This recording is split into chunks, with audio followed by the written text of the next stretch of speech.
Alors Émilien, c'est un pur Pinot Donis sur des vignes de 90-100 ans.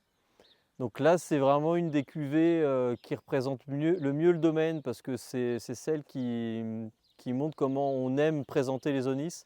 C'est-à-dire qu'on aime bien montrer que les Onis, c'est pas que des vins légers, c'est pas que des vins sur les épices assez simples à boire, c'est aussi des vins structurés avec des beaux tanins, une belle complexité, des aromatiques beaucoup plus élaborés que des simples épices. Il y a aussi des fruits rouges, des fruits à noyaux, des épices type safran et pas forcément le poivre. Donc c'est une cuvée qu'on est plutôt fier de présenter généralement.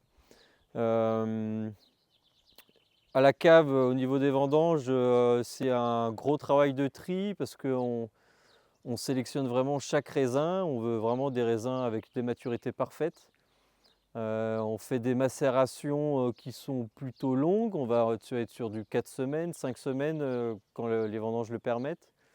Et après, on va être sur des élevages de pas très longs, de 8-9 mois, pour garder vraiment le côté très typique de ces aromatiques, mais d'avoir des tanins quand même assez ronds et avoir des matières assez intéressantes, quoi.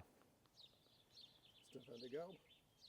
C'est un vin de garde. Alors après, c'est un vin de garde qui a, à mon sens, un optimum à 8-9 ans.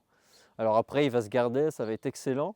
Mais si on veut vraiment rester sur le côté très typique de l'Onis, avec ses aromatiques très élégantes, très fraîches, 8-9 ans, c'est intéressant parce que les tanins sont devenus très souples, sont très fondus, mais on garde cette typicité aromatique, quoi.